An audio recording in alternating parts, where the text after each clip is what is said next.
Good morning everyone and नमस्कार। मैं हूं शिवम सिंघल, एग्री ट्रेनर, और स्वागत है आप सभी लोगों का एक बार फिर से हमारे एग्री ट्रेनिंग प्रोग्राम में।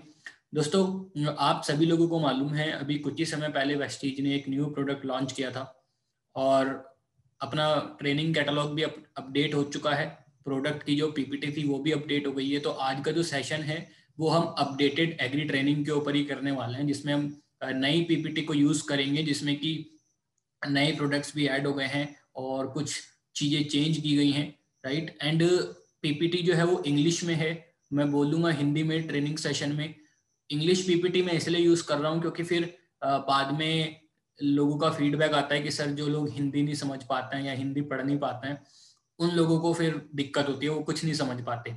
सो एटलीस्ट हम लोग इंग्लिश की पीपीटी यूज़ करेंगे एंड मैं हिंदी में बोलूँगा तो हिंदी एंड इंग्लिश दोनों वाले लोगों का काम हो जाएगा और ज़्यादा से ज़्यादा लोगों को चीज़ें समझ में आ पाएंगी। तो आई थिंक अब हमें स्टार्ट करना चाहिए। तो शुरू करते हैं और शुरू करेंगे सबसे पहले कि वेस्टीज ने आखिर एग्रीकल्चर प्रोडक्ट्स लॉन्च क्यों किए। इस टॉपिक के साथ स्टार्ट करते हैं। चलिए, फर्स्ट टॉपिक है why Vestige agri products. Actually में वेस्टीज को हम लोग हेल्थ केयर कंपनी के नाम से जानते हैं, हेल्थ केयर प्रोडक्ट्स के लिए ज़्यादा जाना जाता है। और फिर एग्रीकल्चर के प्रोडक्ट्स भी हैं जो कि बहुत इंपॉर्टेंट एक कैटेगरी है वेस्टीज में। सो एक्चुअली में एक हेल्थ केयर कंपनी ने एग्रीकल्चर के प्रोडक्ट्स लॉन्च क्यों किए, उसके पीछे एक विजन था जो कि वेस्टीज बताती है। कुछ मेन पॉइंट्स हैं यहाँ पे, जैसे कि सबसे पहला पॉइंट है वेस्टीज एक विजन के साथ एग्रीकल्चर प्रोडक्ट पे काम कर रही है। वो विजन क्या है कि आज के समय में जो हमारे किसान भाई हैं उनके खेतों में ज़्यादा से ज़्यादा केमिकल डिपेंडेंसी हो गई है। वो ज़्यादातर फर्टिलाइजर्स, केमिकल्स, पेस्टिसाइड्स, सारी चीज़ें, बहुत ज़्यादा केमिकल्स का इस्तेमाल खेतों में किया जा रहा है और वो केमिकल भी कहीं ना कहीं हमारे स्वास्थ्य को खराब करने के लिए रिस्पॉन्सिबल हैं। सो केमिकल्स के ऊपर डिपेंडेंसी कम हो सके, जिससे कि हमारे खाने पीने के जो भोजन है उसकी क्वालिटी इंप्रूव हो सके और हमारे स्वास्थ्य पे कोई नेगेटिव इम्पैक्ट ना पड़े। इस पॉइंट को ध्यान में रखते हुए एग्रीकल्चर के प्रोडक्ट्स लॉन्च किए गए थे। जो भी प्रोडक्ट्स लॉन्च हुए वो सारे के सारे ऑर्गेनिक प्रोडक्ट्स हैं, पूरी तरीके से बायो प्रोडक्ट्स हैं। सो यही सोच थी कि केमिकल के ऊपर निर्भरता कम हो और प्राकृतिक प्रोडक्ट्स ज्यादा यूज किए जाएं खेती में, ताकि स्वास्थ्य के ऊपर पॉजिटिव इम्पैक्ट पड़े। नंबर 2, वेस्टीज का जो नेटवर्क है डिस्ट्रीब्यूटर्स का, उस नेटवर्क को रूरल एरियाज तक एक्सपेंड किया जा सके, हर व्यक्ति गांव गांव तक पहुंच सके, उनका एक नया अपॉर्चुनिटी क्रिएट हो सके। अपॉर्चुनिटी डिस्ट्रीब्यूटर के लिए भी क्रिएट हो, साथ में जो किसान उनके साथ प्रोडक्ट यूज कर रहा है उनके लिए भी नए अवसर पैदा हो। क्योंकि आज के समय में जो सबसे बड़ा हॉट टॉपिक है एग्रीकल्चर के सेक्टर में वो है किसानों की इनकम कैसे बढ़ाई जाए। सो किसानों की इनकम बढ़ाने के लिए या तो हमारे पास ऐसा हो कुछ कि जो उनके लागत को कम कर सके या फिर उनकी पैदावार को बढ़ा सके, या फिर एक और रास्ता है कि हम कुछ ऐसा कर दें जिससे उनको एक एक्स्ट्रा इनकम आने लगे, जो खेती बाड़ी से तो इनकम आ ही रही थी और कोई साइड से इनकम भी आने लगे। सो वेस्टीज का जो प्लेटफॉर्म है वो ये एक अपॉर्चुनिटी लेके आता है किसानों के लिए कि किसान के केमिकल के ऊपर निर्भरता भी कम हो सके, उसकी पैदावार भी बढ़ सके और साथ में उसको एक एक्स्ट्रा इनकम भी मिल सके उसके खाते में, जिससे वो भी फाइनेंशियली इंडिपेंडेंट हो सके। सो किसान की इनकम बढ़े, लोगों का नेटवर्क बढ़े एंड केमिकल्स के ऊपर किसान की निर्भरता कम हो सके, वो नेचुरल प्रोडक्ट्स यूज करे, पैदावार उसकी अच्छी हो। यही चीजें ध्यान में रखते हुए वेस्टीज ने एग्रीकल्चर के प्रोडक्ट्स लॉन्च किए थे। अब वो जो प्रोडक्ट्स हैं उनको हम वन बाय वन समझेंगे और सबसे पहले बात करते हैं कैटेगराइजेशन की। वेस्टीज के पास एग्रीकल्चर कैटेगरी में 8 प्रोडक्ट आते हैं और वो जो 8 प्रोडक्ट हैं उनको 3 कैटेगरी में डिवाइड किया गया है। कैटेगरी में डिवाइड करने से हम लोगों को ये समझने में आसानी हो जाती है कि किस किस टाइप के प्रोडक्ट वेस्टीज के एग्रीकल्चर कैटेगरी में आते हैं और क्या क्या चीजें नहीं आती हैं। दोनों चीजें क्लियर हो जाती हैं हमें। एंड सबसे पहले जो कैटेगरी है यहाँ पे वो एक्टिवेटर की कैटेगरी है। एक्टिवेटर को हम समझ सकते हैं कोई ऐसे प्रोडक्ट्स जो कि दूसरे प्रोडक्ट्स की एक्टिविटी इंप्रूव करने का काम करें या मिट्टी या पानी की एक्टिविटी इंप्रूव करने का काम करें, जिससे हमें अच्छे रिजल्ट खेती में मिले। एक्टिवेटर की कैटेगरी में यहाँ पे 2 प्रोडक्ट्स हैं। एग्री 82 आता है यहाँ पे, एग्री एक्वाजेल आता है एक्टिवेटर की कैटेगरी में, जो कि नया प्रोडक्ट है, अभी अप्रैल में लॉन्च हुआ है।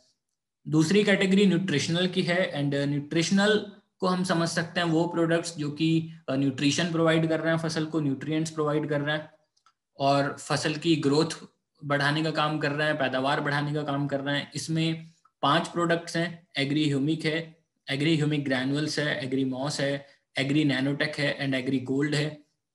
लास्ट कैटेगरी आती है प्लांट प्रोटेक्शन की। प्लांट प्रोटेक्शन को हिंदी में आप बोलेंगे पौध संरक्षण, अर्थात ऐसे प्रोडक्ट्स जो कि हमारे पौधे की, हमारी फसल की सुरक्षा कर रहे हैं, संरक्षण दे रहे हैं उनको। हो सकता है वो हमारे फसलों को बीमारियों से बचा रहे हो, कहीं हो सकता है कीड़ों से बचा रहे हो। सभी ऐसे प्रोडक्ट जो फसल को किसी बीमारी, कीड़े या किसी और अन्य समस्या से बचाने का काम करता है, वो प्लांट प्रोटेक्शन की कैटेगरी में आ जाते हैं। यहाँ पे एक ही प्रोडक्ट है इस कैटेगरी में, product number 8 agri protect. Agri protect को प्लांट प्रोटेक्शन की कैटेगरी में रखा। टोटल 8 प्रोडक्ट हो गए जिनको कि 3 कैटेगरी में डिवाइड किया। अब इनको वन बाय वन समझने की कोशिश करते हैं। और सबसे पहला जो प्रोडक्ट है, जो कि सबसे पहले लॉन्च किया गया था, एग्री 82। एग्री 82 जो कि 2008 में लॉन्च हुआ था। एग्री 82 3 टाइप की पैकिंग में अवेलेबल है, और सबसे बड़ी जो पैकिंग है वो 5 लीटर की है। देन एक पैकिंग आती है जो कि 500 ml की है, और एक फिर पैकिंग आती है 300 ml की। पैकिंग 300 ml की होती है वो, बट उसमें 100 ml की 3 बॉटल्स अवेलेबल रहती हैं। 3 टाइप की पैकिंग है, लिक्विड कंपोजिशन में है, सबसे पुराना प्रोडक्ट है, इसको समझते हैं। 82 is a highly concentrated non ionic spray supporting solution. Basically हम कह सकते हैं कि एग्री 82 जो है वो एक स्प्रे सहायक घोल है। अर्थात जब भी हम खेतों में अपनी फसलों के ऊपर कोई भी स्प्रे करते हैं, तो उस स्प्रे में सहायक के तौर पे, सपोर्ट के तौर पे ये प्रोडक्ट प्रयोग किया जा सकता है। और इसका मेनली काम रहता है कि जिसके साथ भी आप मिला के स्प्रे कर रहे हो, उनकी एक्टिविटी को इम्प्रूव करना या उनकी एफिशिएंसी को इम्प्रूव करना, जिससे कि हमें उसके अच्छे रिजल्ट्स मिले। कैसे ये काम करता है उसको हम अभी नेक्स्ट स्लाइड पे समझेंगे। जहां तक इंग्रेडिएंट्स की बात है, तो इसके अंदर नॉन आयनिक सर्फेक्टेंट्स रहते हैं एंड 82% एक्टिव इंग्रेडिएंट इसके अंदर होता है। बहुत बार क्वेश्चन आता है कि क्या ये कोई जहरीला केमिकल है, तो ऐसा कुछ भी नहीं है। ये एक नॉन फाइटोटॉक्सिक, सेफ और एनवायरनमेंट फ्रेंडली प्रोडक्ट है, जिसको कि आप किसी भी इंसेक्टिसाइड, फंजीसाइड, हर्बिसाइड और किसी भी अदर एग्रो केमिकल के साथ मिला के प्रयोग कर सकते हैं। हमने जैसे बोला था कि ये दूसरे प्रोडक्ट्स की एक्टिविटी इंप्रूव करने का काम करता है, तो इसको हम एक्टिवेटर के नाम से भी समझ सकते हैं। देन इसको हम स्प्रेडर के नाम से भी समझ सकते हैं। एक्टिवेटर का मतलब होता है कि जैसे आप अगर इसको मिट्टी में प्रयोग कर रहे हैं, देन मिट्टी में आप डिफरेंट डिफरेंट टाइप्स के फर्टिलाइजर्स प्रयोग करते हैं, तो फर्टिलाइजर्स मिट्टी में अच्छे से मिल सकें, घुल सकें, ताकि पौधों की जड़ों तक वो इजीली पहुंच सकें। वहां पे एक्टिविटी इंप्रूव करने का काम करता है। जहां तक स्प्रे की बात है, तो आमतौर पे देखने के लिए मिलता है कि जब हम पौधों के ऊपर कोई स्प्रे करता है, तो वो स्प्रे पौधों के ऊपर बूंद बूंद बन के गिरता है। जैसे कि आप पिक्चर में देख पा रहे हैं, यहाँ पे पत्ते के ऊपर कुछ बूंदे पड़ी हुई हैं। ऐसे में अगर हवा चलती है, पत्ता हिलता है, तो वो बूंदे नीचे गिर जाती हैं। अर्थात किसान ने जो स्प्रे किया था किसी भी प्रोडक्ट का, उसमें से ज्यादातर जो भाग है वो नीचे गिर के बर्बाद हो जाता है, और पत्तों के ऊपर उनका रिजल्ट ही नहीं मिल पाता। ऐसे में एग्री 82 का रोल क्या होता है कि जब भी हम कोई स्प्रे कर रहे हैं, हमेशा उन दवाइयों के साथ, उन प्रोडक्ट्स के साथ एग्री 82 मिलाकर हम प्रयोग करें। एग्री 82 का फंक्शन होता है कि ये जब कोई ड्रॉपलेट्स बनती है, तो उसके सरफेस टेंशन को ब्रेक करने का काम करता है। लिक्विड के या वाटर के सरफेस टेंशन को ब्रेक कर देता है, जिसकी वजह से ड्रॉप नहीं बनती पत्ते के ऊपर, और वो पूरे पत्ते के ऊपर स्प्रेड हो जाता है, फैल जाता है। जो भी दवाई हम स्प्रे कर रहे हैं, जो भी प्रोडक्ट हम स्प्रे कर रहे हैं पौधों में, वो बूंद बन के ना गिरे पत्ते के ऊपर, वो बल्कि पूरे पत्ते के ऊपर फैल जाए। नंबर 2, उसको पूरे पत्ते की सरफेस को भिगा दे, अर्थात वेट कर दे, तो वेटर भी बोलता है। देन नंबर 3, उसको पेनिट्रेट भी करे नीचे वाली सरफेस तक जाने के लिए, तो पेनिट्रेटर भी बोलता है।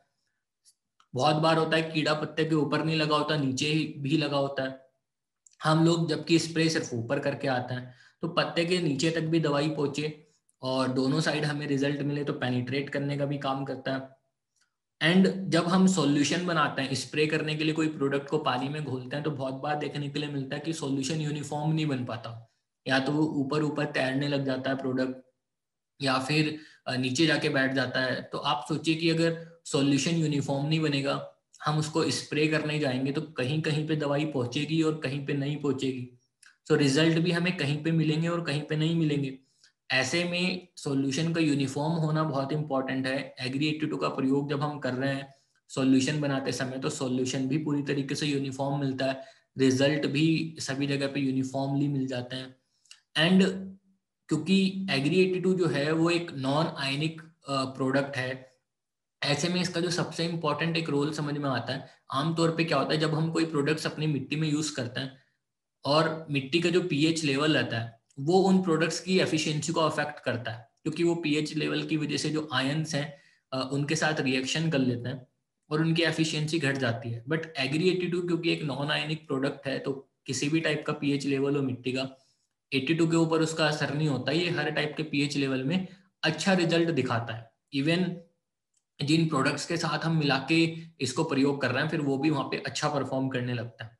सो ये सारे इसके फंक्शन हैं, यही इसके बेनिफिट हैं कि ये केमिकल्स को बर्बाद नहीं होने दे रहा है, उसको बूंद नहीं बनने दे रहा है जिससे कि वो नीचे ना गिर जाए, बर्बाद ना हो। सो सबसे बड़ा जो बेनिफिट इसका निकल के आता है वो यही होता है कि आप जब इसको यूज कर रहे हैं तो केमिकल्स की जो मात्रा उसको आप कम कर सकते हो। आप अपने जो भी अभी तक पेस्टिसाइड या कोई और केमिकल यूज हो रहा था उनकी क्वांटिटी को कम कर सकते हो। क्यों? क्योंकि ये उनकी वेस्टेज को घटा रहा है, उनकी वेस्टेज को रोक रहा है।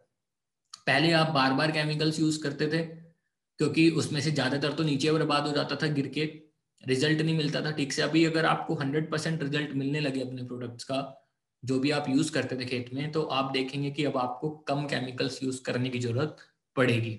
इसकी अगर हम डोसेज की बात करें तो उसको हम समझते हैं।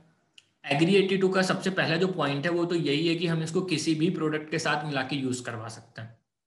अब अगर हम इसको फोलियर स्प्रे में यूज कर रहे हैं और फोलियर स्प्रे में हम इसको पेस्टिसाइड के साथ मिला रहे हैं किसी, या फिर फंजीसाइड के साथ मिला रहे हैं किसी, फोलियर स्प्रे में फर्टिलाइजर के साथ मिला रहे हैं, या वेस्टीज के ही जो बाकी एग्रीकल्चर के प्रोडक्ट हैं उनके साथ मिला रहे हैं, तो हम इसकी डोज रखेंगे 5 से 10 ml प्रति 15 लीटर टैंक में। अर्थात आमतौर पे स्प्रे करने के लिए जो टैंक यूज होता है वो 15 लीटर का रहता है, स्टैंडर्ड साइज वही है जो किसान यूज करता है। उस टैंक में हम 5 से 10 ml प्रति टैंक के हिसाब से प्रयोग कर सकते हैं।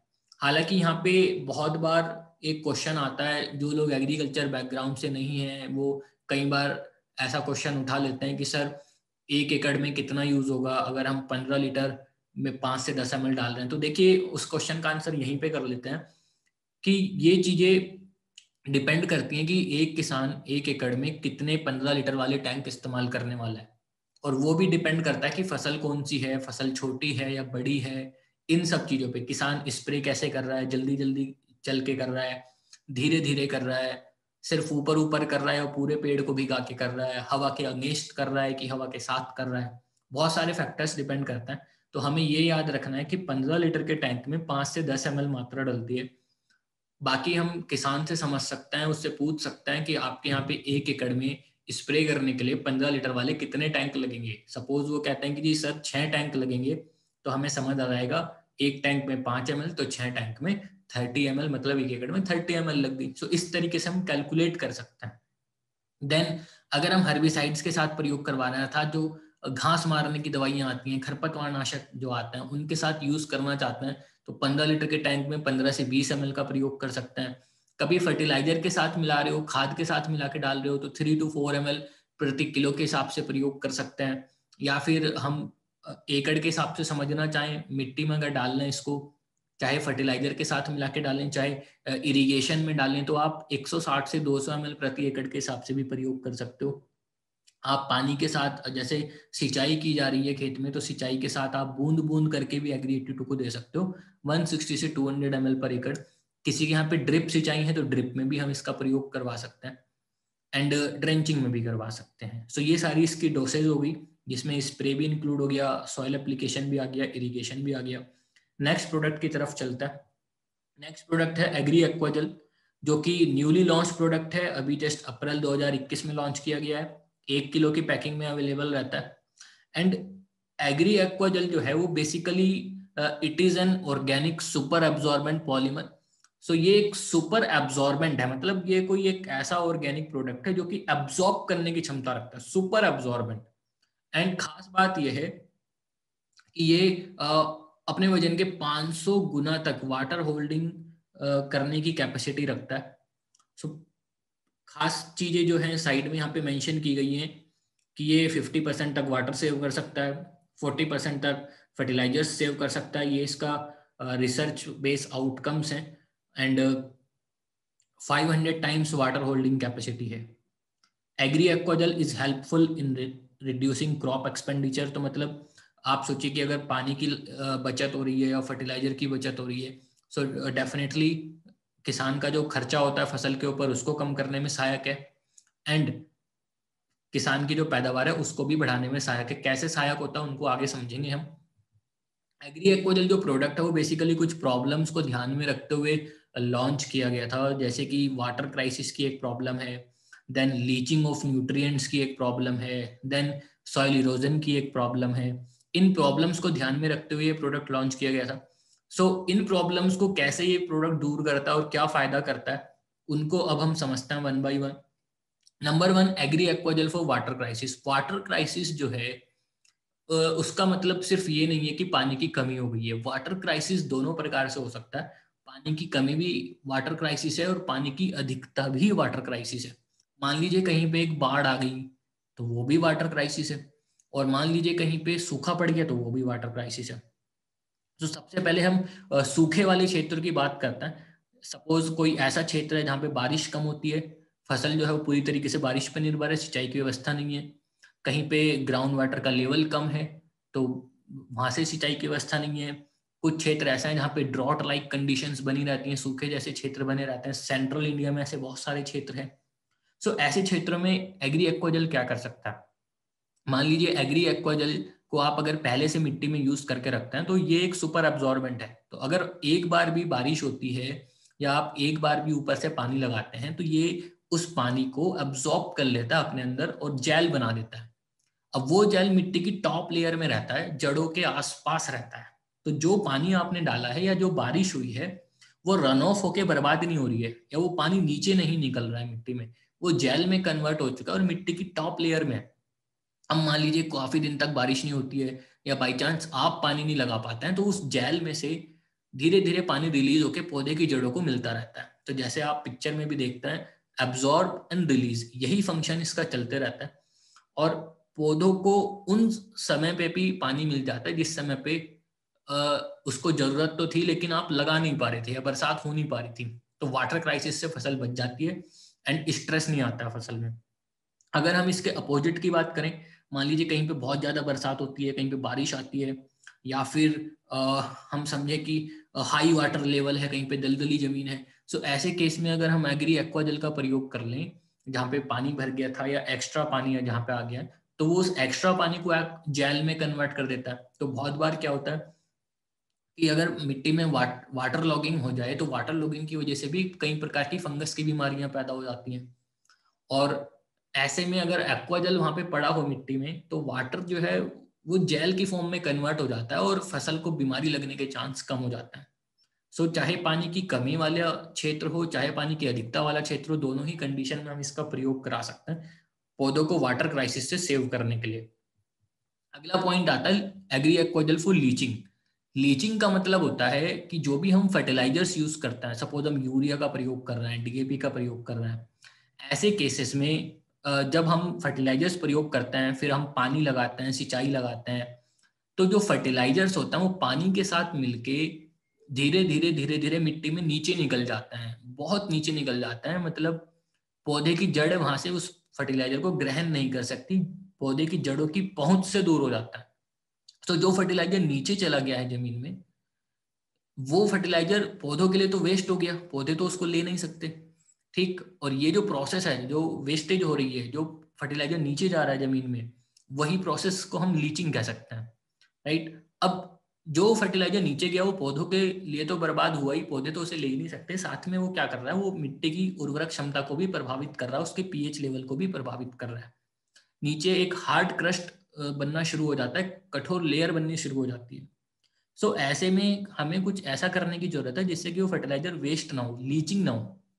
तो जैसे अभी हमने समझा था कि एक्वाजेल पानी को अब्जॉर्ब करके जेल बना देता है। जो एक्वाजेल अगर मिट्टी में पड़ा हुआ है, आपने वहां पानी डाला, आपने वहां फर्टिलाइजर भी डाले थे, सो वो फर्टिलाइजर पानी के साथ मिलके जेल में कन्वर्ट हो जाता है।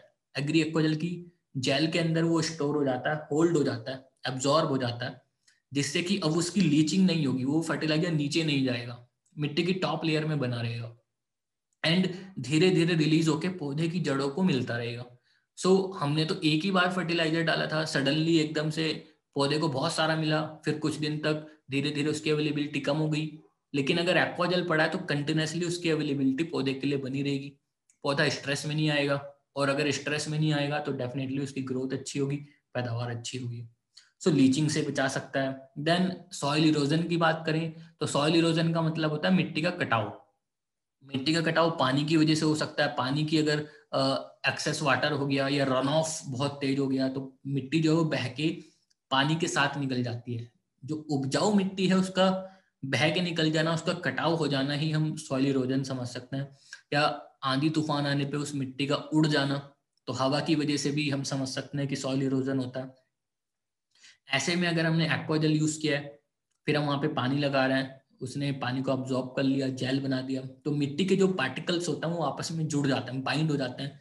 मिट्टी एक प्रकार से सॉइल जो है वो सॉगी टाइप की हो जाती है, थोड़ी भारीपन उसमें आ जाता है, जिससे कि हवा और पानी की वजह से उसका कटाव नहीं होता है, और मिट्टी की वाटर होल्डिंग कैपेसिटी तो इम्प्रूव होती है, साथ में पौधे की रूट एंड शूट ग्रोथ भी वहां पे इम्प्रूव होती है। सो सॉइल इरोजन से भी सेव करता है। बेनिफिट्स की बात करें तो जो हमने अभी समझे वो फंक्शंस थे। बेनिफिट की बात करें तो सबसे पहला बेनिफिट तो यही है कि सस्टेनेबल वाटर यूज है। सो पानी का सेव कर रहा है, पानी की बचत कर रहा है। देन फास्ट जर्मिनेशन, अगर मिट्टी की कंडीशंस अच्छी हैं, बराबर पानी है, ना ज्यादा है ना कम है, सारी चीजें ठीक है, तो जर्मिनेशन अच्छा होगा। वहां पे बीमारी लगने के चांस कम रहेंगे, न्यूट्रिएंट्स की डिलीवरी अच्छी होगी, पौधा तनाव में नहीं आएगा, और पानी का जो रन ऑफ होता था वो रन ऑफ कम होगा। इन सब चीजों को हम समझ सकते हैं। अब अगर बात करें इसको यूज कैसे करते हैं, हाउ टू यूज एग्री एक्वाजल, तो यहाँ पे पिक्चर के माध्यम से समझाया गया है। सबसे पहली जो पिक्चर है नंबर 1, उसमें हम देखें तो एग्री एक्वाजल को किसी फर्टिलाइजर के साथ मिला के बेसल एप्लीकेशन किया गया है, अर्थात जमीन में डाला गया है। नंबर 2 पिक्चर में देखें तो उसमें फिर पौधे को लगाया गया है। तो पहले हमने मिट्टी में डाल दिया एक्वाजल एंड फर्टिलाइजर के साथ मिला के या किसी गोबर की खाद में मिला के, देन वहां पे हमने पौधा लगा दिया, एंड देन पिक्चर नंबर 3 में लिखा है ऐड वाटर। सो यहाँ पे हमने पानी ऐड किया। सो पानी कब ऐड किया गया है? पानी ऐड किया गया है सबसे पहले हमने एक्वाजल डाला, देन पौधा लगाया, देन उसके बाद वाटर ऐड किया। सो वो जो वाटर है अब वो जेल में कन्वर्ट हो चुका है, जो कि हम पिक्चर नंबर 4 में देख सकते हैं, जो कि जड़ों के आसपास मौजूद है। सो इससे पौधे को लगातार वाटर की अवेलेबिलिटी रहेगी, न्यूट्रिएंट्स की अवेलेबिलिटी रहेगी। सो यूज करने का तरीका यही है कि किसी भी फसल में जब हम खेत तैयार कर रहे हैं तो खेत को तैयार करते समय ही हम इसका प्रयोग करा लें, शुरुआत में ही, वही इसको यूज करने का सबसे बेस्ट टाइमिंग होता है। एक बार हम शुरू में भी प्रयोग करवा लेंगे तो पूरी फसल के लिए वो काफी रहता है।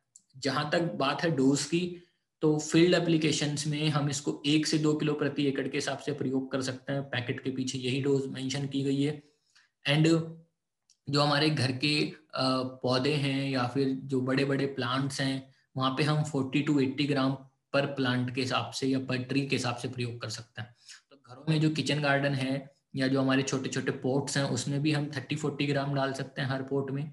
जहाँ पे बड़े बड़े पेड़ हैं जिनका बाग बगीचे हैं, वहां पे भी हम 80 ग्राम अप टू 100 ग्राम तक भी इसको प्रयोग कर सकते हैं प्रति पेड़ के हिसाब से। वो डिपेंड करता है कि फिर पेड़ की उम्र कितनी है उन चीजों पे। नेक्स्ट आता है एग्री ह्यूमिक। सो एग्री ह्यूमिक जो प्रोडक्ट है वो बेसिकली 2 प्रकार से अवेलेबल है वेस्टीज की तरफ से। एक लिक्विड कंपोजिशन में आता है। सो वेस्टीज एग्री ह्यूमिक लिक्विड की जो कंपोजिशन है वो पहले लॉन्च कर दी गई थी 2012 में। देन एग्री ह्यूमिक ग्रैनुअल्स की फॉर्म में आया 2018 में। सो दोनों प्रकार से अवेलेबल है, दोनों का काम सेम है, नाम भी दोनों का सेम है। बस एक लिक्विड की कंपोजिशन है जो कि 500 ml की पैकिंग में है, एक ग्रैनुअल की कंपोजिशन है जो कि 5 किलो की पैकिंग में है। जहां तक उसके सब्सटेंस की बात है तो ह्यूमिक जो लिक्विड वाला है उसमें 6% ह्यूमिक सब्सटेंस है, जो ग्रैनुअल वाला है उसमें 1.5% ह्यूमिक सब्सटेंस है। सो दोनों ही प्रोडक्ट ह्यूमिक बेस्ड प्रोडक्ट हैं एंड दोनों में ही ह्यूमिक सब्सटेंस अवेलेबल है। Agri humic is a concentrate of humic substance. Humic substance basically 3 चीजों से मिलकर बना होता है। वो 3 चीजें होती हैं ह्यूमिक एसिड, फल्विक एसिड और ह्यूमिन। तीनों चीजें प्राकृतिक रूप से प्राप्त की जाती हैं जब किसी बायो वेस्ट को सड़ाया गलाया जाता है, या फिर हम ऐसे समझें कि जैसे हम कभी जंगल में जाते हैं, जंगल में हम देखते हैं कि पौधों से पत्तियां झड़ झड़ के नीचे गिरती रहती हैं, तो उनके सड़ने गलने के बाद जो एक प्राकृतिक खाद बनती है उसको हम ह्यूमस बोल सकते हैं, और उसी ह्यूमस के अंदर ये तीनों चीजें अवेलेबल रहती हैं, ह्यूमिक एसिड, फल्विक एसिड, ह्यूमिन। सो वहां से ये तीनों चीजें प्राप्त होती हैं। आमतौर पे किसान इनको खुद से भी बनाने की कोशिश कर सकता है, बायो वेस्ट जो होता है उसको सड़ा गला के। बट जब हम खुद से वो कोशिश करते हैं अनकंट्रोल्ड एटमॉस्फेयर में, तो उतनी अच्छी क्वालिटी और परसेंटेज हमें मिल नहीं पाती है। सो वेस्टीज ने इसको बहुत अच्छी मैन्युफैक्चरिंग फैसिलिटी के साथ डेवलप किया है, एंड काफ़ी अच्छे रिजल्ट्स इसके आते हैं जब हम लोग खेतों में प्रयोग करते हैं। तो क्या रिजल्ट्स आते हैं उनको समझने की कोशिश करते हैं। एक प्रकार की प्राकृतिक खाद आप इसको बोल सकते हो। क्रॉप्स पे अगर हम प्रयोग कर रहे हैं, सीड्स पे प्रयोग कर रहे हैं, सॉइल पे प्रयोग कर रहे हैं, तीनों तरीके से हम इसको प्रयोग कर सकते हैं। और नीचे से शुरू करते हैं। अगर हम इसको सॉइल में प्रयोग कर रहे हैं, मान लीजिए हम मिट्टी में प्रयोग करें एग्रीह्यूमिक को, तो सबसे बढ़िया चीज है कि ये मिट्टी की उर्वरक क्षमता बढ़ाने का काम करता है। मिट्टी की उर्वरक क्षमता बढ़ाएगा, मिट्टी को पोरस बनाएगा। पोरस का मतलब होता है मिट्टी सॉफ्ट रहे, भुरभुरी रहे, हिंदी में भुरभुरापन बोलते हैं उसको, कहीं कहीं जगह पे एक बोलते हैं मिट्टी पोली रहे। सो सॉफ्ट, पोरस, उर्वरक, ये सब चीजें मिट्टी के लिए बनाने का काम करता है। अब आप सोचिए, अगर हमने ह्यूमिक को मिट्टी में डाला, मिट्टी उर्वरक है, मिट्टी पोरस है, तो ऑटोमेटिकली जब आप बीज लगाएंगे तो बीजों का जर्मिनेशन अच्छा होगा, उसके जो जड़ें बनेंगी, जड़ों की ग्रोथ अच्छी होगी। ठीक, तो मिट्टी की उर्वरक क्षमता अच्छी है, मिट्टी पोरस है, तो ऑटोमेटिकली बीजों का जर्मिनेशन अच्छा हुआ, जड़ों की ग्रोथ अच्छी हुई। अब बीज का जर्मिनेशन अच्छा हुआ है, जड़ों की ग्रोथ अच्छी हुई है, तो पौधे की वेजिटेटिव ग्रोथ अच्छी होगी, फसल की जो वेजिटेटिव ग्रोथ है वो अच्छी होगी। वेजिटेटिव ग्रोथ का मतलब क्या है, हिंदी में बोलते हैं वानस्पतिक विकास। शाखाएं अच्छे से बने, पत्तियां अच्छे से बढ़े, कलर अच्छा रहे पत्तियों का, जड़ों का विकास अच्छे से रहे। ठीक, पत्तियों के ऊपर चमक रहे, उनका हरा रंग अच्छे से मौजूद रहे। सो ये सारी चीजें, ठीक, हम लॉजिक के साथ समझ सकते हैं कि मिट्टी में डाला, मिट्टी की उर्वरक क्षमता बढ़ी, वो भुरभुरी बनी, बीजों का जर्मिनेशन अच्छे से हुआ, बीज फिर उनकी जड़ों का विकास अच्छे से हुआ, पौधे का वानस्पतिक विकास अच्छे से हुआ, पत्तियों के कलर अच्छे रहे, एंड फाइनली हमें फसल की पैदावार अच्छी मिली। सो ये सारी चीजें अच्छी रहती हैं, तो डेफिनेटली हमें फिर फसल की पैदावार भी वहां पे अच्छी देखने के लिए मिलती है। सो ये सब एग्री ह्यूमिक के रिजल्ट्स हैं। और ऐसा नहीं कि ये सिर्फ एग्री ह्यूमिक के रिजल्ट हैं, आप ह्यूमिक एंड ह्यूमिक ग्रैनुअल दोनों को आप एक ही समझें। ठीक, एंड डिफरेंस बस यही है कि एक लिक्विड की कंपोजिशन में है और एक ग्रैनुअल्स की कंपोजिशन में। अगर हमें मिट्टी में डालना है तो मिट्टी में डालने के लिए ग्रैनुअल इजी है, क्योंकि हम उसको किसी भी खाद में मिला के डलवा सकते हैं। अगर हमें स्प्रे करना है या पानी के साथ डालना है या ड्रेंचिंग करनी है, तो ऐसे में हम उसको लिक्विड वाला प्रयोग कर सकते हैं। राइट, तो दोनों का रिजल्ट हमें अच्छा मिलेगा। दोनों में से चूज कैसा करना है वो डिपेंड करता है कि हम प्रयोग कैसे करने वाले। सो डोसेज एंड एप्लीकेशन, मान लीजिए हमें सॉइल एप्लीकेशन करना है, तो जैसे मैंने बताया मिट्टी में डालने के लिए इजी है ग्रैनुअल्स, हम ग्रैनुअल्स का प्रयोग करवा सकते हैं। ग्रैनुअल्स को हम 5 किलो प्रति एकड़ के हिसाब से खेत में डलवा सकते हैं, और इसको हम किसी गोबर की खाद में मिला के या फिर किसी अदर फर्टिलाइजर के साथ मिला के या मिट्टी के साथ मिला के भी खेतों में डलवा सकते हैं, जब हम खेत तैयार कर रहे हैं उस समय पे, या फिर जब हम बिजाई कर रहे हैं उस समय पे, या फिर जब फसल लगभग 30 दिन की हो चुकी है उस समय पे। तो ये जो शुरुआती जो टाइम होता है, खेत की जुताई का टाइम, बिजाई का टाइम, और जब फसल लगभग 30 दिन की हो चुकी है वो टाइम, ये जो शुरुआती टाइम होता है, ये सबसे सही टाइम रहता है ह्यूमिक को यूज करने के लिए। जहाँ पे बड़े बड़े पेड़ हैं, पेरेनियल्स हैं, वहां पे हम 100 से 150 ग्राम प्रति पेड़ के हिसाब से इसको डलवा सकते हैं। कभी हम सिंचाई के साथ डलवाना चाहें तो उसके लिए हम इसको लिक्विड वाला प्रयोग करवा सकते हैं, उसकी डोज हो जाती है फिर 250 से 500 ml प्रति एकड़, पानी में मिला के हम खेत में डलवा सकते हैं। जहाँ पे पेड़ हैं बड़े बड़े, जैसे मान लो कोई केले की खेती कर रहा है, वो ह्यूमिक को यूज करवाना चाहता है तो वो ड्रेंचिंग कर सकता है, और प्रति लीटर पानी में आप 4 ml तक ले सकते हैं, 3 से 4 ml ले सकते हैं, और प्रति लीटर पानी में उसको मिलाएं। हर पेड़ में आधा आधा लीटर, या फिर अगर बड़े पेड़ हैं, उम्र ज़्यादा है, तो आप 1 1 लीटर का घोल हर पेड़ में, पेड़ के चारों तरफ दे सकते हैं। तो इस प्रकार से भी हम ड्रेंचिंग कर सकते हैं ह्यूमिक के साथ। देन आता है सीड ट्रीटमेंट। बहुत बार हम सीड ट्रीटमेंट करना चाहें तो सीड ट्रीटमेंट का रिजल्ट बहुत अच्छा मिलता है ह्यूमिक के साथ। हम 5 ml प्रति किलो बीज के हिसाब से सीड के ऊपर कोटिंग कर सकते हैं। कहीं पे बहुत सारी फसलें ऐसी होती हैं जहाँ पे हम पौध लगाते हैं, पहले नर्सरी तैयार करते हैं, फिर पौध लगाते हैं, पौध का रोपाई होता है। सो वहां पे हम पौधों का भी ट्रीटमेंट कर सकते हैं, पौध की जड़ का ट्रीटमेंट किया जा सकता है रूट डिपिंग करके। वहां पे हम घोल बनाएंगे पहले पानी में 5 ml/लीटर के हिसाब से, पौधे की जड़ों को उसमें डिप करेंगे, देन उनको फिर रोपाई करेंगे। सो इस तरीके से रूट डिपिंग भी की जा सकती है ताकि पौधे की ग्रोथ हमें अच्छी मिले। और जहाँ पे हम लोग मिट्टी में नहीं डलवा पाए हैं, बीज उपचार नहीं करवा पाए हैं, फसल ऑलरेडी निकलनी शुरू हो गई है, देन वहां पे हम स्प्रे करा सकते हैं। सो अगर हमें फोलियर स्प्रे कराना है फसल के ऊपर ह्यूमिक का, तो उसकी डोज 2 से 3 ml/लीटर के हिसाब से रहती है। एंड एक फसल चक्र में ये मैं उनकी बात कर रहा हूँ जो 3 से 4 महीने वाली फसल है, उसमें हम 2 स्प्रे भी करें तो हमें बहुत अच्छा रिजल्ट मिल जाता है। ठीक, सो ये हमने ह्यूमिक को समझा। ह्यूमिक के बाद बात आती है एग्रीमॉस की। एग्रीमॉस लिक्विड की कंपोजिशन में आता है, पहले सिर्फ 500 ml की पैकिंग में आता था, 2017 में लॉन्च किया गया था।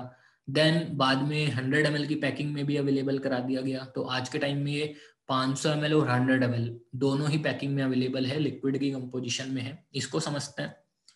एग्रीमॉस is a water soluble and non toxic to plants, animals and human beings. मतलब एक वाटर सोल्यूबल प्रोडक्ट है, लिक्विड कंपोजिशन में है, पौधों के लिए, इंसान के लिए, जानवरों के लिए बिल्कुल भी कोई जहरीला प्रोडक्ट नहीं है, बायो प्रोडक्ट है जो कि स्पेशली पौधों की फर्टिलिटी एंड रिप्रोडक्शन प्रोसेस को इम्प्रूव करने के लिए काम करता है। तो पौधों की हम बोल सकते हैं प्रजनन क्षमता, ठीक, और सही शब्द इस्तेमाल करें तो बोलेंगे हम पुनर्उत्पादन क्षमता को विकसित करने में सहायक है। सेल डिवीजन को स्टिमुलेट करता है, पौधों के अंदर जो हार्मोन्स होते हैं उन हार्मोन्स के ट्रांसपोर्टेशन को इम्प्रूव करता है, उन हार्मोन्स के प्रति पौधों के रेस्पॉन्स को इम्प्रूव करने में सहायता करता है। और ये सारी जो फंक्शन मैंने बोली, ये बेसिकली, इसको हम बिल्कुल शॉर्ट में समझें तो ये सारी चीजें काम करती हैं ताकि पौधों की फ्लावरिंग एंड फ्रूटिंग वाली स्टेज को अच्छा किया जा सके, डेवलपमेंट वाली स्टेज को अच्छा किया जा सके। सो एग्रीमॉस के रिजल्ट बेसिकली क्या मिलता है? कलियां अच्छे से बने, बर्ड्स का डेवलपमेंट अच्छा हो सके, फ्लावरिंग अच्छे से बने, पॉलिनेशन अच्छे से हो, फिर फ्रूट अच्छे से बने, क्रॉप जो आ रही है, जो फ्रूट जो बने उनकी क्वालिटी अच्छी मिले, पैदावार बढ़े, एंड फ्लावर्स की ड्रॉपिंग ना हो। तो बहुत बार जब भी कोई किसान फसल लगाता है और उसमें जब फ्लावरिंग फ्रूटिंग की स्टेज आती है, सो फ्लावरिंग फ्रूटिंग की स्टेज पे हमारा जो ऑब्जेक्टिव है वो क्लियर होता है कि हम चाहते हैं कलियां अच्छे से बने, कलियों के बाद फिर फ्लावर अच्छे से बने, फूल आने के बाद फूल झड़े नहीं, फूल के पॉलिनेशन अच्छे से हो, ठीक, हिंदी में बोलते हैं परागण की क्रिया अच्छे से हो, देन फल अच्छे से बने। सो ये वाली जो स्टेज है उनके लिए स्पेशली एग्रीमॉस यूज किया जाता है। किसी भी फसल में, किसी भी फसल में जब फ्लावरिंग फ्रूटिंग का टाइम आ रहा है तब हम एग्रीमॉस यूज करेंगे। और ऐसा नहीं है कि फ्लावरिंग फ्रूटिंग सिर्फ उन्हीं फसलों में होती है जो जैसे कि टमाटर, आम, जो फूल फल सब्जी वाले फसल हैं, ऐसा नहीं है। मान लीजिए आप धान की फसल कर रहे हो तो धान की फसल में भी जब बालियां आ रही हैं, जब दाना बनने का समय आ रहा है, तो वो भी एक डेवलपमेंट वाली स्टेज है, वो भी फ्लावरिंग फ्रूटिंग की स्टेज है। मान लो आप गेहूं की फसल लगाते हो, उसमें भी बाल आते हैं, उसमें भी फिर दाना बनता है, तो वो भी फ्लावरिंग फ्रूटिंग की स्टेज आप बोल सकते हो। देन कपास की फसल है, वहां पे भी फ्लावरिंग आती है, राइट। तो किसी भी फसल में जब फ्लावरिंग फ्रूटिंग वाली स्टेज है उस समय पे हम एग्रीमॉस का प्रयोग करेंगे ताकि रिप्रोडक्शन का जो प्रोसेस है, पुनरुत्पादन का जो प्रोसेस है वो बहुत अच्छा हो सके और हमें क्वालिटी भी अच्छी मिले क्रॉप की और पैदावार भी अच्छी मिले। इसको यूज करने के लिए इसका डोसेज एंड एप्लीकेशन समझते हैं।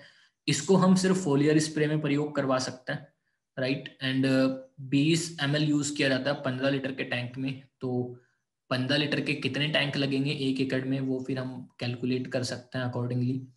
और जो सही टाइम होता है इसको यूज करवाने का वो होता है फ्लावरिंग आने के 20 दिन पहले और फ्लावरिंग आने के 20 दिन बाद, ये सबसे सही टाइमिंग होता है।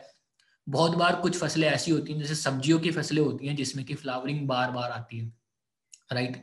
जैसे कि मान लीजिए आपने वहां पे फ्लावर आ गए, फिर वहां पे फ्रूट आ गए, तो आपने फ्रूट तोड़ लिया, फिर से अभी भी फ्लावरिंग आ रही है, फिर फ्रूट आ रहा है, फिर फ्लावर आ रहा है, फिर फ्रूट आ रहा है। सो फ्लावरिंग फ्रूटिंग वाली जो प्रोसेस है वहां पे साथ साथ चलती रहती है और थोड़ा लंबे टाइम के लिए चलती है। सो ऐसी कंडीशन में हम चाहें तो इसका स्प्रे रिपीट भी कर सकते हैं। तो हम बिफोर फ्लावरिंग एक स्प्रे कर लें सेम डोज के साथ, फिर 20 दिन में एक स्प्रे कर लें, फिर 20 दिन में एक स्प्रे कर लें, तो 2, 3, इवन 4 स्प्रे आप कर सकते हो, हालांकि 3 काफी रहते हैं।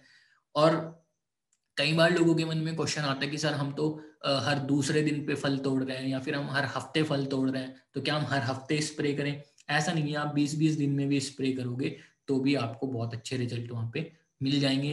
3 स्प्रे भी कर लोगे तो काफ़ी है। और जो नॉर्मल फसलें हैं जैसे अनाज की फसलें हैं उसमें तो एक ही स्प्रे काफ़ी रहता है। जो आम वगैरह के पेड़ हैं, इस प्रकार बड़े बड़े पेड़ हैं, कीनू है, संतरा है, वहाँ पे आप 2 स्प्रे कर लें बिफोर फ्लावरिंग, आफ्टर फ्लावरिंग। या कोई सेब की खेती कर रहा है तो वहाँ पे जब फ्लावरिंग का टाइम आता है फरवरी मार्च के समय पे, वहाँ पे आप before flowering after flowering spray करा सकते हैं। सो स्पेशली फ्लावरिंग फ्रूटिंग वाली स्टेज के लिए ये प्रोडक्ट। नेक्स्ट पे चलते हैं। नेक्स्ट जो प्रोडक्ट है वो है agri nanotech. And agri nanotech जो है वो 500 ग्राम की पैकिंग में रहता है एंड पाउडर की कंपोजिशन में रहता है। और ये जो प्रोडक्ट है, ये प्रोडक्ट को हम बेसिकली माइक्रो न्यूट्रिएंट्स के नाम से याद रख सकते हैं। It provides most of the secondary and micro nutrients to the plants. ये भी एक प्रकार का प्लांट बायो ग्रोथ इनहेंसर है। सो बायो प्रोडक्ट है और कुछ पोषक तत्व प्रोवाइड करने का काम करता है। जहाँ तक पोषक तत्वों की बात है, फसल को टोटल मिला के 17 पोषक तत्वों की आवश्यकता होती है, जिसमें से 3 बेसिक पोषक तत्व होते हैं, फिर 3 प्राइमरी पोषक तत्व होते हैं जिसको हम NPK बोलते हैं, नाइट्रोजन फॉस्फोरस पोटेशियम। फिर सेकेंडरी पोषक तत्व आते हैं calcium magnesium sulphur. Then micro nutrients आते हैं zinc iron copper manganese boron chlorine molybdenum nickel. So ऐसे में प्राइमरी के ऊपर तो किसान का सबसे ज्यादा फोकस रहता है, ये हम सब जानते हैं। NPK यूरिया DAP पोटाश ये सब चीजें किसान डालता ही है। बेसिक जो है कार्बन हाइड्रोजन ऑक्सीजन वो ज्यादातर हमें प्राकृतिक रूप से मिलते हैं, मिट्टी में भी अवेलेबल रहते हैं, फिर पानी के द्वारा भी दिए जाते हैं, कुछ प्राकृतिक खाद भी हम डालते हैं उनके लिए। मेन जो चीज है कि सेकेंडरी एंड माइक्रो के ऊपर उतना फोकस नहीं जा पाता है किसान का। सो ये जो प्रोडक्ट है वो बेसिकली ज्यादातर सेकेंडरी एंड माइक्रो पोषक तत्व प्रोवाइड करने का काम करता है। नैनो चिलेशन टेक्नोलॉजी से बनाया गया है, रिसर्च बेस्ड प्रोडक्ट है। नैनो टेक्नोलॉजी यूज की गई है इसके मैन्युफैक्चरिंग के लिए। और नैनो चिलेशन टेक्नोलॉजी का मतलब हुआ कि जब आप इसको मिट्टी में डाल रहे हैं तो ये प्रोडक्ट जो है वो अपनी तरफ से तो न्यूट्रिएंट्स दे ही रहा है, मिट्टी में जो बाकी न्यूट्रिएंट्स पड़े हुए हैं उनको भी अपने साथ जोड़ के पौधे की जड़ों तक पहुंचाने का काम करता है। चिलेटेड फॉर्म में रहता है प्रोडक्ट। सो अच्छा रिजल्ट इसका रहता है। क्या क्या रिजल्ट रहता है, किस किस टाइप के रिजल्ट मिलते हैं उनको समझते हैं। 3 प्रकार से हम इसके रिजल्ट को समझ सकते हैं। चीजों को मेरी कोशिश है कि आप आसान भाषा में सारी चीजें समझें, तो मैंने इसके रिजल्ट को 3 भाग में डिवाइड कर दिया है। एक है सॉइल, देन नंबर 2 है लीव्स एंड नंबर 3 है फ्रूट्स। तो क्योंकि इसके अंदर most of the secondary and micro nutrients available हैं तो हम कह सकते हैं कि ये एक प्रकार का बायो खाद है ना, बायो फर्टिलाइजर है एक प्रकार का। सो जो कि मिट्टी की उर्वरक क्षमता को बढ़ाने का काम करेगा, उसको हर प्रकार के pH लेवल में आप इसको प्रयोग करवा सकते हैं, राइट। सो फ्लेक्सिबल स्ट्रक्चर्स हैं इसकी जो कि एसिडिक एंड एल्कलाइन दोनों ही प्रकार की सॉइल में स्टेबल रहती हैं। देन बात आती है कि ये मैंने आपको बता ही दिया कि फर्टिलिटी इंप्रूव करता है, फसल की पैदावार बढ़ाने में सहायक होगा। फिर बात आती है कि ये सेमी एरिड कंडीशंस में भी इफेक्टिव है। दैट मीन्स कि ऐसे जो क्षेत्र होता है जहाँ पे कि पूरी फसल जो है वो लगभग बारिश के ऊपर निर्भर रहती है, पूरी तरीके से सिंचाई अवेलेबल नहीं हो पाती, ऐसे क्षेत्रों में भी आप इसका प्रयोग करेंगे तो मिट्टी को उर्वरक क्षमता बढ़ाने में सहायता मिलेगी। सो हम इसका प्रयोग अगर उर्वरक क्षमता बढ़ाने के लिए कर रहे हैं तो शुरुआत में ही डलवा सकते हैं जब हम खेत तैयार करते हैं। नंबर 2 है लीव्स। कुछ फसलें ऐसी होती हैं जहाँ पे कि पत्ता ही प्रोडक्ट होता है, जहाँ पे पत्ते ही बहुत इंपॉर्टेंट होते हैं, जैसे पान की फसल, मेंथा की फसल, और भी बहुत सारी हो सकती हैं, आप सोच सकते हैं। ऐसी फसलों में हमें चाहिए कि पत्तों का कलर अच्छा है, पत्तों की सरफेस चौड़ी हो, उनके अंदर जैसे मेंथा है तो हमें तेल की क्वांटिटी अच्छी मिल जाए, ठीक, पत्तों की मोटाई अच्छी मिल जाए। तो ऐसी फसलों में जहाँ पे पत्ता ही प्रोडक्ट है वहां पे स्पेशली हम नैनोटेक का प्रयोग करवा सकते हैं स्प्रे के माध्यम से। ये पत्तों में क्लोरोफिल फॉर्मेशन रेट को इम्प्रूव करने में सहायता करता है, और क्लोरोफिल ही वो तत्व होता है जिसकी वजह से पत्ते हरे होते हैं। पत्तों का लीफ सरफेस इंप्रूव करने में सहायक रहता है। नंबर 3 है फ्रूट्स। फ्रूट्स अर्थात फ्रूट्स को हम समझ सकते हैं किसी भी फसल की उपज, है ना, प्रोड्यूस। तो किसी भी फसल की जो उपज आ रही है, जो प्रोड्यूस आ रहा है, जो रिजल्ट आ रहा है, उसकी क्वालिटी अच्छी हो, शेल्फ लाइफ अच्छी हो। बहुत बार हम कहते हैं हमारे यहाँ फल तो बन रहा है लेकिन फल अंदर से सड़ रहा है, उसके ऊपर दाग धब्बे आ रहे हैं, उसकी क्वालिटी अच्छी नहीं आ रही, चमक अच्छी नहीं आ रही, या धान का दाना है काला पड़ रहा है, गेहूं का दाना है काला पड़ रहा है। तो ऐसी कंडीशंस में जहाँ पे कि हमें चाहिए कि प्रोड्यूस की क्वालिटी अच्छी है, वो सड़े नहीं, अंदर से फल सड़े नहीं, उसकी चमक अच्छी हो, दाना काला ना पड़े, उसकी शेल्फ लाइफ अच्छी हो, ज़्यादा दिन के लिए हम इसको स्टोर कर सकें, तो ऐसे समय पे हम नैनोटेक का प्रयोग करा सकते हैं फ्रूट सेटिंग के टाइम पे। कैसे यूज़ कराएंगे, इसकी डोसेज एंड एप्लीकेशन समझते हैं। तो जैसे मैंने आपको बताया था, अगर हम मिट्टी की उर्वरक क्षमता बढ़ाना चाहते हैं तो हम इसका सॉइल एप्लीकेशन करा सकते हैं शुरू में ही। और शुरू में हम इसको प्रयोग कराएंगे तो 500 ग्राम से लेके 1 किलो प्रति एकड़ के हिसाब से हम प्रयोग करा सकते हैं।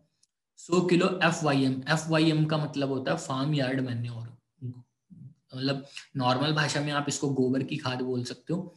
तो पकी हुई गोबर की खाद में मिला के भी आप इसको डला सकते हैं। 100 किलो गोबर की खाद और 500 ग्राम से 1 किलो नैनोटेक मिला के हम शुरू में ही मिट्टी में मिलवाएं जुताई के समय पे, या फिर हम ह्यूमिक ग्रैनुअल के साथ मिला के भी इसको डलवा सकते हैं, बिजाई के समय पे भी डलवा सकते हैं। और अगर लीव्स वाली फसलों पे स्प्रे करना है जहाँ पे पत्ते इंपॉर्टेंट हैं, तो वहाँ पे 1.5 से 2 ग्राम प्रति लीटर के हिसाब से स्प्रे कराएं। 20-20 दिन में उन स्प्रे को आप रिपीट करवा सकते हैं, वहाँ पे भी आपको बहुत अच्छे रिजल्ट मिलेंगे। और जहाँ पे फलों की बात है, हम चाहते हैं कि दाना अच्छा बने, दाने की क्वालिटी अच्छी बने। सो ऐसे में हम जब दाना बनना स्टार्ट होता है, फसल गाभे में होती है या फिर फ्रूट सेटिंग की स्टेज आती है, तब हम 2 ग्राम प्रति लीटर के हिसाब से एक स्प्रे कराएं, जिससे कि हमें प्रोड्यूस की क्वालिटी अच्छी मिले। सो ये नैनोटेक को हमने समझा। इसके बाद आता है नेक्स्ट प्रोडक्ट जो कि है एग्रीगोल्ड। एग्रीगोल्ड 100 ग्राम की पैकिंग में आता है और 100 ग्राम की पैकिंग में अवेलेबल है और पाउडर की फॉर्म में आता है। ठीक, सो ये एक जबरदस्त प्रोडक्ट है, ऑलराउंडर बोलता हूँ मैं इसको। एंड बहुत बार मैं इसको स्पायरुलिना बोलता हूँ, जो हेल्थ केयर का प्रोडक्ट आता है स्पायरुलिना। सो मैं इसको एग्री का स्पायरुलिना बोलता हूँ। क्यों बोलता हूँ समझते हैं। Agrigold is a natural plant growth regulator that can infiltrate to the body of plant rapidly and deliver magical results। मतलब एक प्राकृतिक प्लांट ग्रोथ प्रमोटर है जो कि ग्रोथ के लिए काम करता है, पौधे के अंदर जा सकता है और मैजिकल रिजल्ट डिलीवर कर सकता है। साइटोप्लाज्म का सर्कुलेशन इंप्रूव करने में सहायक रहता है inside the plant cells. Magical combination है बायो इंग्रेडिएंट्स का। इसके अंदर जो इंग्रेडिएंट्स हैं वो 2 प्रकार के काम करते हैं। एक पौधे की ग्रोथ बढ़ाने में सहायता करते हैं और दूसरा पौधे की इम्यूनिटी बढ़ाने में सहायता करते हैं। तो दोनों चीजें अलग हैं। देखो, अगर प्लांट की ग्रोथ अच्छी होगी तो नो डाउट वहां पे आपको पैदावार अच्छी मिलेगी, प्रोड्यूस की क्वालिटी अच्छी मिलेगी। एंड अगर पौधे की इम्यूनिटी अच्छी होगी तो वहां पे पौधे में रोग लगने की संभावनाएं कम रहेंगी, और अगेन रोग नहीं लगेंगे तो पैदावार अच्छी होगी। सो इस प्रोडक्ट को हम कह सकते हैं कि ये जो प्रोडक्ट है ये एक स्ट्रेस बस्टर है। ये पौधों को बायोटिक एंड अबायोटिक स्ट्रेसेस से बचाने के लिए सहायता करता है। बहुत बार पौधों में स्ट्रेसेस आते हैं। किस वजह से आता हूँ तनाव, जैसे कि मौसम खराब है, सूखा पड़ गया, या फिर बारिश ज्यादा हो गई, आंधी तूफान आ गया। कई बार हम देखते हैं फसलें गिर जाती हैं बाद में, जब दाना बनने का समय आता है उस समय पे फसलें गिर जाती हैं। बहुत बार हम ये भी देखते हैं कि हमने कभी कोई केमिकल का स्प्रे किया, मान लीजिए खरपतवार मारने के लिए या कीड़ा मारने के लिए, तो कीड़े तो मर गए लेकिन फसल जल गई। केमिकल का इफेक्ट ऐसा था, या खरपतवार तो मर गई, साथ में फसल के पत्ते पीले पड़ गए। सो वो भी एक प्रकार का स्ट्रेस है। तो कभी भी पौधे को स्ट्रेस से बचाना हो या स्ट्रेस से रिकवर करना हो, ऐसे में हम गोल्ड को प्रेफर करेंगे। जैसे कभी अगर फ्लावरिंग झड़ रही है, बहुत बार लोगों का क्वेश्चन होता है कि सर हमारे यहाँ पे फ्लावर झड़ रहे हैं। तो अगर फ्लावर झड़ रहे हैं तो फ्लावर झड़ने के कई कारण हो सकते हैं। हो सकता है वहाँ कोई बीमारी लगनी स्टार्ट हो गई हो सकता है वहाँ पे कोई कीड़े लगने स्टार्ट हो गए हो सकता है कि वहाँ न्यूट्रिएंट्स की कमी हो। तो अगर कहीं पे कोई फ्लावर झड़ रहे हैं और हमें पता है कि वहाँ पे कीड़े वगैरह तो दिखाई नहीं दे रहे हैं, कीड़े दिखाई देंगे तो सबसे पहले हमें कीड़े के लिए कुछ डालना पड़ेगा, बायो कीटनाशक या कीटनाशक। अगर कीड़े भी नहीं दिख रहे हैं तो हम ऐसे में गोल्ड का प्रयोग वहाँ पे करा सकते हैं फ्लावर ड्रॉपिंग को रोकने के लिए। देन किसी प्रकार का स्ट्रेस आया है, कोई केमिकल स्प्रे कर दिया था, फसल पे नेगेटिव इफेक्ट हो गया, तो भी आप गोल्ड का प्रयोग करा सकते हो। पहले से भी आप गोल्ड का प्रयोग करा के चल सकते हैं जब फसल ग्रोथ स्टेज में है, ताकि फसल के ऊपर मौसम का प्रभाव ना पड़े और कोई भी अबायोटिक स्ट्रेस ना वहां पे आए, फसल गिरे नहीं, उसके लिए हम गोल्ड का प्रयोग करा सकते हैं। फिर आता है कि ये जो प्रोडक्ट है ये पौधे की रूट भी डेवलप करता है, primary root, secondary root and specially white root. तो वाइट रूट्स वो रूट्स होती हैं, इसको आप पौधे का मुंह बोल सकते हो, मतलब जड़ों का मुंह बोल सकते हो, जो कि मिट्टी से पोषक तत्व खींचने का काम करती हैं, बेसिकली खाने का काम करती हैं। जितनी ज्यादा वाइट रूट्स होंगी वो उतना ही ज्यादा पोषक तत्व मिट्टी से ले पाएगा। तो वाइट रूट्स को स्पेशली इंप्रूव करता है। फलों की डेवलपमेंट और उनकी राइपनिंग, मतलब उनके पकने में सहायक है, अच्छे से पकता है। पौधे की मेटाबॉलिक रिएक्शन को इम्प्रूव करता है, एक प्रकार की कैटलिस्ट की तरीके से काम करता है। और सबसे बड़ी खास बात है कि इसको आप पौधे की वेजिटेटिव एंड रिप्रोडक्टिव दोनों ही फेजेस में यूज कर सकते हो। जैसे हमने ह्यूमिक को जब समझा था, तो ह्यूमिक को हमने बोला था कि शुरुआत में हम उसको यूज करेंगे। देन मॉस को समझा था कि हम फ्लावरिंग फ्रूटिंग के टाइम पे यूज करेंगे। फिर नैनोटेक को समझा था। ऐसी अब गोल्ड, गोल्ड को हम वेजिटेटिव अवस्था में भी यूज कर सकते हैं जब पौधे का इनिशियली ग्रोथ हो रहा है, और हम उसको रिप्रोडक्टिव अवस्था में भी यूज कर सकते हैं जब फ्लावरिंग फ्रूटिंग का टाइम है। तो दोनों ही कंडीशन में यूज किया जा सकता है, एक ऑलराउंडर प्रोडक्ट है। और ऐसी फसलें जो कि मिट्टी के नीचे होती हैं, जैसे जड़ वाली फसलें, जैसे आलू, गाजर, मूली, शलजम, हल्दी, अदरक, ऐसी फसलों में तो हमें जरूर प्रयोग करना चाहिए, वहां पे बहुत अच्छा रिजल्ट आता है। फसल में हम किसी में भी इसको प्रयोग करवा सकते हैं एंड किसी भी अवस्था में प्रयोग करा सकते हैं, इसलिए इसको मैं स्पाइरुलिना बोल देता हूँ बहुत बार। अब अगर हम इसकी डोसेज एंड एप्लीकेशन समझे, तो अगर हम इसको स्प्रे करा रहे हैं, तो स्प्रे देखिए, डोज तो इसकी रहती है 20 ग्राम प्रति 15 लीटर टैंक में, लेकिन कब कब करा सकते हैं? जैसे मैंने बोला था कि वेजिटेटिव में भी करा सकते हैं, रिप्रोडक्टिव में भी करा सकते हैं। अर्थात जब फसल 20 से 30 दिन की है, 40 दिन की है, 50 दिन की है, उन अवस्थाओं में भी किया जा सकता है। जब फसल में फूल आने वाले हैं तब भी किया जा सकता है, फसल में फूल आ चुके हैं उस समय पे भी किया जा सकता है। देन अगर हम इसको मिट्टी में प्रयोग करना चाहते हैं ड्रिप इरिगेशन के माध्यम से, ड्रेंचिंग के माध्यम से, तो 100 से 200 ग्राम प्रति एकड़ के हिसाब से भी हम प्रयोग करवा सकते हैं। तो मिट्टी में भी डाला जा सकता है, ड्रेंचिंग की जा सकती है, या फिर हम स्प्रे करवा सकते हैं। तो शानदार प्रोडक्ट है, मैजिकल कॉम्बिनेशन है। नेक्स्ट प्रोडक्ट की तरफ चलते हैं एंड नेक्स्ट प्रोडक्ट है agri protect. Agri protect plant protection की कैटेगरी का प्रोडक्ट है, और एक ही प्रोडक्ट है इस कैटेगरी में, जो कि 500 ग्राम की पैकिंग में अवेलेबल है, पाउडर की फॉर्म में आता है। और ये जो प्रोडक्ट है, ये पहले एग्री बायो फंजीसाइड के नाम से आया करता था, बाद में इसका नाम चेंज कर दिया गया, अब इसका नाम एग्री प्रोटेक्ट है। और इस प्रोडक्ट को बोलते हैं unique agricultural bio enhancer, then microbial inoculant भी आप इसको बोल सकते हो। क्या होता है इनोक्यूलेंट का मतलब, वो हम समझेंगे। इनोक्यूलेंट को आप एक प्रकार से हिंदी में बोले तो कवच बोल सकते हैं। जैसे अभी हम वैक्सीन लगवा रहे हैं, वैक्सीन लगाने से क्या होगा, अब हमारी बॉडी में बीमारी नहीं आएगी या वायरस अटैक नहीं कर पाएगा, एक प्रकार का कवच हमने बना लिया, तो वो भी इनोक्यूलेंट है। सो ऐसे ही एग्री प्रोडक्ट है जिसके अंदर कुछ माइक्रो ऑर्गेनिजम्स रहते हैं, सूक्ष्म जीव रहते हैं। जब हम इसको मिट्टी में डालते हैं या पौधे की जड़ों के आसपास डालते हैं या बीज उपचार करते हैं, तो ये मिट्टी में या जड़ों के आसपास एक कवच बना लेता है, या बाद में स्प्रे करें तो पौधे के ऊपर एक कवच बना लेता है। वहां पे इसके अंदर जो सूक्ष्म जीव है उनकी ग्रोथ इतनी ज्यादा हो जाती है कि नुकसान पहुंचाने वाली जो कीटाणु हैं या जो फंगस हैं वो असर नहीं कर पाते, वो बीमारी नहीं फैला पाते। तो बेसिकली ये जो प्रोडक्ट है, ये फसलों को स्पेशली फंगस की बीमारियों से बचाने के लिए यूज किया जाता है। इसको हम एज अ सिस्टेमिक प्रोडक्ट के तौर पे भी समझ सकते हैं, क्योंकि अगर आप इसको स्प्रे कर रहे हो तो ऐसा नहीं कि पौधे के ऊपर ऊपर काम करेगा, ये पौधे के अंदर जाके भी काम करता है, पौधे के सिस्टम में जाके भी काम करता है। एक प्रकार का बायो कंट्रोल एजेंट है, अर्थात प्राकृतिक प्रोडक्ट है जो कि पौधे को पैथोजेंस के अटैक से बचाने का काम करता है। ऑर्गेनिक प्रोडक्ट है जो कि मैं बता ही दिया हूँ, और कुछ बीमारियों के एग्जाम्पल यहाँ पे दिए गए हैं जो कि फंगस की बीमारियां हैं जिनसे बचाने में सहायक रहेगा, उनके नाम दिए गए हैं। फोटोसिंथेटिक एक्टिविटी को भी इम्प्रूव करता है, पौधे को सन या धूप की वजह से जो स्ट्रेस होता है उससे बचाने में सहायक है, और उनकी डिफेंस पावर को बढ़ाने में सहायक है। कुछ यहाँ पे पिक्चर्स दिखाई गई हैं बीमारियों की, जिससे आपको आइडिया लग सके कि बीमारी कैसे कैसे आती है। जैसे सबसे पहली फोटो जो है वो धान की फसल की फोटो है, जिसमें सफेद सफेद रंग के छल्ले बन रहे हैं, ब्लास्ट बोलते हैं इस बीमारी को। देन नंबर 2 पे गेहूं का पत्ता है जिसपे लाल लाल रंग के धब्बे आ रहे हैं, रस्ट बोलते हैं, जंग लगना बोलते हैं इसको। फिर नीचे एक मूंगफली का पत्ता है जिसमें कि काले काले धब्बे आ रहे हैं, टिक्का बीमारी है ये। और फिर इधर कपास का फसल है जिसपे कि छोटे छोटे भूरे रंग के छल्ले बन रहे हैं। तो ये सब प्रॉब्लम्स जो हैं ये सब फंगस की प्रॉब्लम्स हैं, और फसलों को बहुत ज़्यादा इफेक्ट करती हैं, जिनसे बचाने के लिए हम एग्री प्रोटेक्ट का प्रयोग कर सकते हैं। ये सिर्फ कुछ बीमारियों के एग्जाम्पल हैं, ऐसा नहीं कि सिर्फ इन्हीं में यूज होगा, और भी बहुत सारी बीमारियों में इसका प्रयोग किया जा सकता है। जहाँ तक बात है इसके डोसेज एंड एप्लीकेशन की, तो इस प्रोडक्ट को हम दो प्रकार से प्रयोग करवा सकते हैं। एक तरीका होता है प्रोफिलैक्टिक मेथड, अर्थात हम इसको पहले से प्रयोग कराएं बचाव करने के लिए, ताकि फसल में बीमारी आई ही नहीं। दूसरा होता है क्यूरेटिव मेथड, मतलब फसल को हम ठीक करने के लिए यूज कराएं अगर वहाँ पे कोई बीमारी आ गई है तो। बट हमेशा ध्यान रखें, prevention is always better than cure, तो पहले से यूज करना हमेशा अच्छा होता है।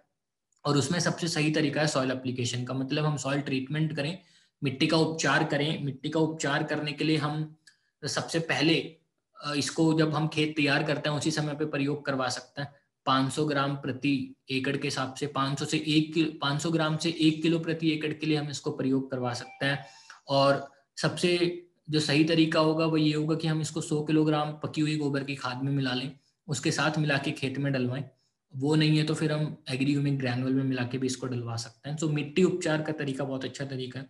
फिर सीड ट्रीटमेंट का तरीका आता है जिसमें हम 5 से 10 ग्राम प्रोटेक्ट को प्रति किलो बीज के हिसाब से मिला के प्रयोग करवा सकते हैं। रूट डिपिंग का एक तरीका होता है जड़ उपचार का, जो कि हमने ह्यूमिक में भी किया था। उसमें हम इसका घोल बना सकते हैं 10 से 15 ग्राम प्रति लीटर के हिसाब से, और वहां पे जड़ों को डिप करके तब पौध की रोपाई की जा सकती है, तो पौध उपचार हो जाएगा। अगर हम फोलियर स्प्रे इसका करवा रहे हैं तो फोलियर स्प्रे में हम इसको 2 ग्राम प्रति लीटर के हिसाब से कम प्रयोग कराएं। यहाँ पे 1.5 ग्राम भी लिखा है, बट 2 ग्राम प्रति लीटर के हिसाब से इसको प्रयोग कराएं। और जो 90 से 120 दिन वाली फसलें हैं उनमें आप 2 बार स्प्रे करा लें। 2 बार स्प्रे करने के लिए जो टाइमिंग होगी वो होगी या तो फसल जब लगाने के बाद 30 दिन की हो चुकी है वो एक टाइमिंग हो सकती है, या फ्लावरिंग आने के 20 दिन पहले आप इसको प्रयोग करा सकते हो। बट सबसे जो सही जो तरीका है वो यही है कि हम मिट्टी का उपचार जरूर कराएं, बीज उपचार जरूर कराएं। फोलियर स्प्रे की बात तब आती है जब हम मिट्टी उपचार नहीं करा पाए, या फिर फसल ऑलरेडी लग चुकी है, बड़ी हो गई है, मिट्टी उपचार भी करा लिया था, उसके बाद और ज़्यादा सेफ्टी के लिए आप फोलियर स्प्रे करा सकते हो। किसी के यहाँ बहुत ज़्यादा अटैक होता है बीमारियों का तो आप फिर स्प्रे भी रिपीट कर सकते हो। बट सॉइल एप्लीकेशन पे जरूर फोकस करें, ट्रीटमेंट जरूर कराएं, राइट। उसके बाद आप स्प्रे से ट्रीटमेंट रिपीट कर सकते हैं एक्स्ट्रा प्रिकॉशन के लिए। मिट्टी उपचार कराना बहुत इंपॉर्टेंट है। बात आती है क्यूरेटिव मेथड की, तो क्यूरेटिव मेथड में अगर कहीं पे हमें लग रहा है कि बीमारी आनी शुरू हो रही है, जस्ट शुरू हो रही है, तो बीमारी आनी शुरू हो रही है तो हम तुरंत इसका स्प्रे करा लें। कहीं पे बहुत ज्यादा बीमारी फैल चुकी है तब तो फिर बायो प्रोडक्ट उतना इफेक्टिवली रिजल्ट नहीं दिखा पाते।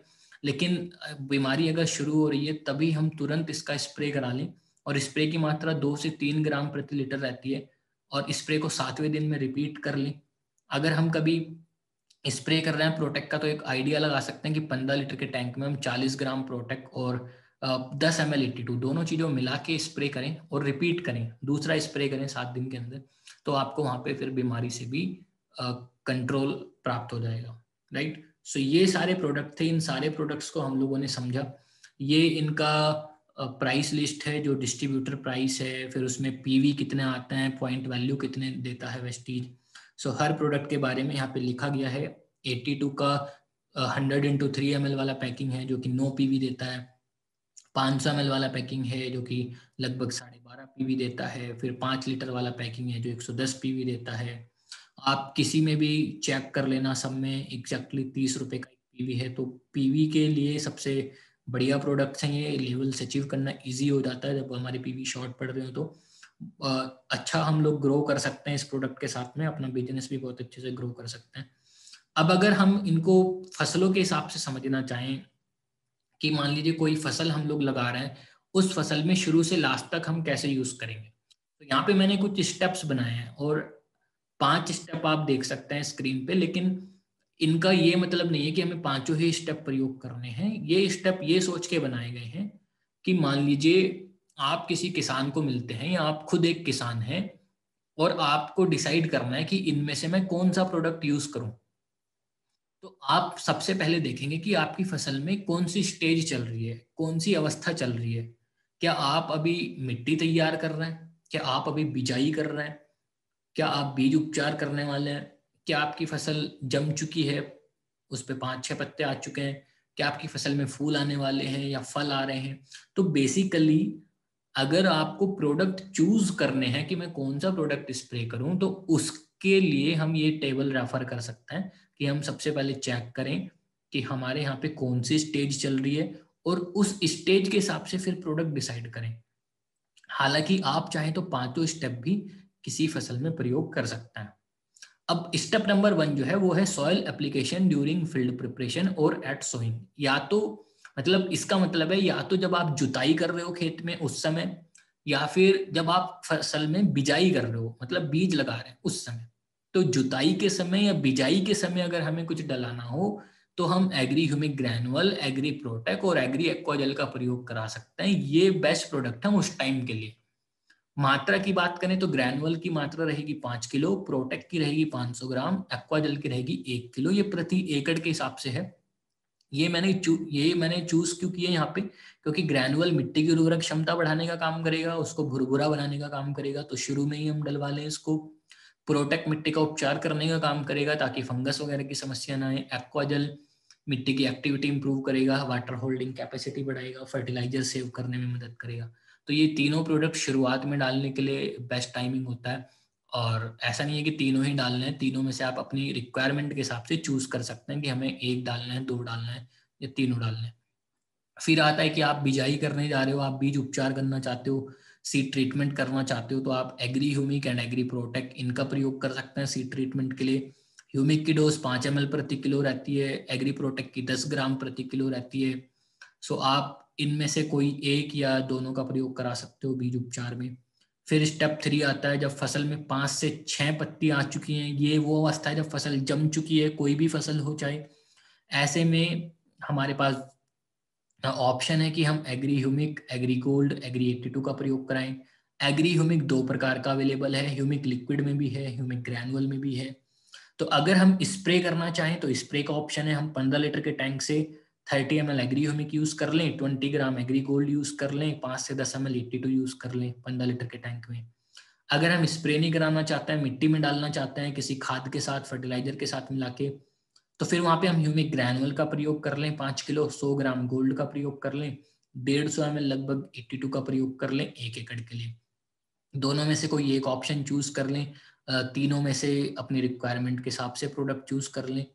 ठीक, फिर स्टेप 4 आता है। स्टेप 4 होता है फ्लावरिंग के 20 दिन पहले। और यहाँ पे अगर हम कोई प्रोडक्ट चूज करना चाहें तो वो है प्रोटेक्ट, मॉस और 82। इनका ये सोच के मैंने सिलेक्शन किया है कि भाई क्योंकि फ्लावरिंग के टाइम पे हमें चाहिए फ्लावर अच्छे से आए, बडिंग अच्छे से हो, फ्रूट अच्छे से बने, और वही वो अवस्था है जब फंगस लगने के चांस भी बहुत होते हैं, तो हम प्रोटेक्ट का प्रयोग करा सकते हैं पहले से।